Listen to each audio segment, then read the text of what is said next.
খালাতো বোন, মামাতো বোন, ফুফাতো বোন এদের সাথে রিলেশনশিপ অনেক ছেলেরাই করে এবং এটার এন্ড অফ দ্য লাইফ কি হয় এটা আমরা বেশিরভাগ মানুষে জানি। কিন্তু আজকের গল্পটা যদি আপনারা শুনেন আপনাদের কাছে মানে অনেক ভালো লাগবে, এটা আমার মনে হইতেছে। ছেলেটার সাথে তার খালাতো বোনের রিলেশনশিপ হয় এবং তারা 2 বছর পর্যন্ত রিলেশনশিপে থাকে, অনেক সুন্দর রিলেশনশিপ চলতে থাকে। একটা সময় খালাতো বোন বলে যে দেখো তোমার ফ্যামিলির কি আছে এটা ম্যাটার করে না, কিন্তু যদি তুমি সেটেল হয়ে যাও তাহলে আমার পরিবারকে মানানো বা আমি বড় গলায় বলতে পারবো যে আমি যাকে ভালোবাসি সেও সেটেল আছে, তার লাইফেও মানে টাকা পয়সা আছে। তো যখন ছেলেটা কথাগুলো শুনলো তার কাছে অনেক ভালো লাগলো। সে একমাত্র ছেলে ছিল তার মা বাবা। তো যখন সে পরিবারকে বলল যে বিদেশ যাবে বা বাইরের দেশে যাবে, তো পরিবার কোনো মতে এটাতে রাজি ছিল না, কিন্তু সে সবাইকে ফোর্স করছে এবং বলল যে খুবই ইমিডিয়েটলি যে কোনো কান্ট্রিতে সে যেতে পারে ওইখানে এসে যাবে।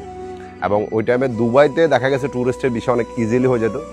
তো সে কি করলো, ট্যুরিস্ট বিষয়ে দুবাইতে চলে গেল, ওইখানে গিয়ে কাগজপত্র করলো এবং ওইখানে তার এমনও সময় গেছে যে দুবাইতে সে না খেয়ে মানে ঘুমাইছিল, না খেয়ে দিন কাটাইছে।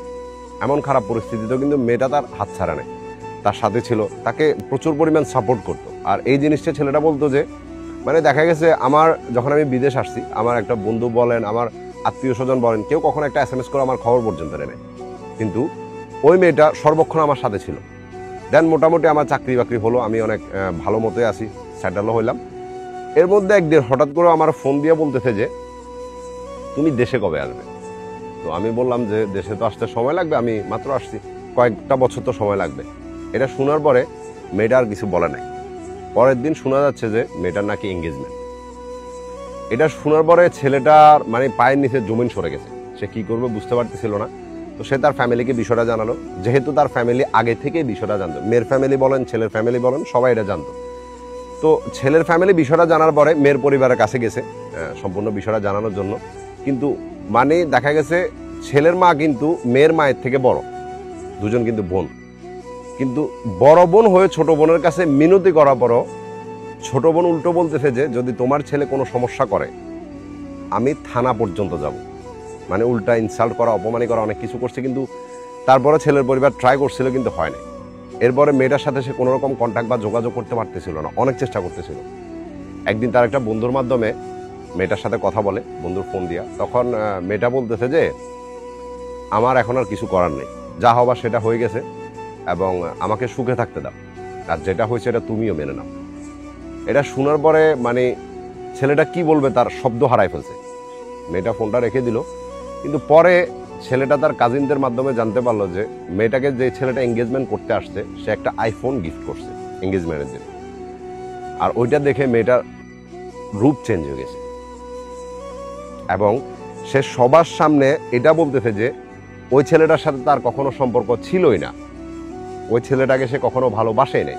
ছেলেটা একটা ছিল এবং তার পিছন পিছন ঘুরতো, কিন্তু সে কখনো পাত্তা দেয় নাই। আর এই কথাটা শুধু মুখে বলে নাই, কোরআন শরীফ হাতের মধ্যে নিয়ে সবার সামনে অস্বীকার করছে যে তার সাথে মেয়েটার কোনো সম্পর্কই ছিল না। একটা আইফোন তার পুরো নিয়ত পরিবর্তন করে ফেলল। আমি এন্ড অফ দ্য ডে একটা কথা সবসময় বলি যে লাইফে না টাকা পয়সা অনেক ইম্পর্টেন্ট। এটা আপনাদের হয়তো বিশ্বাস হয়, কিন্তু কখন হয় যখন আপনারা ওই পরিস্থিতিতে পড়েন যে টাকার জন্য নিজের ভালোবাসার মানুষ হারায় ফেলেন, টাকার জন্য নিজের ইজ্জত সম্মান হারায় ফেলেন, টাকার জন্য বন্ধুদের কাছে সব থেকে ছোট হয়ে থাকেন, তখন আপনাদের কাছে মনে হয় যে টাকাটা লাইফে অনেক ইম্পর্টেন্ট। কিন্তু যখন আপনি টাকার পিছনে দৌড়ানোর দরকার তখন আপনি ওটা করেন না। লাস্টে এসে বলেন যে মেয়েটা আমাকে টাকার জন্য ছেড়ে দিয়ে চলে গেছে, মেয়ের পরিবার এটা করছে, মেয়ের পরিবার এটা করছে। আপনি, আমি, আমরা সবাই জানি আপনার কাছে টাকা আছে আপনি ভালো ছেলে, আপনার কাছে টাকা আছে আপনি ভালো বন্ধু, আপনার কাছে টাকা আছে আপনি সমাজের সম্মানী ব্যক্তি। আর টাকা না থাকলে আপনার কোনো কোনো কোনো ইজ্জত সম্মান কোনো কিছু নেই, এটা আমরা সবাই জানি। ছেলেটার কিছু বড় ভাই ছিল, ওই বড় ভাইরা ছিল ওই মেয়েটার যে ছেলের সাথে বিয়ে ঠিক হয়েছে ওই ছেলের মানে পরিচিত।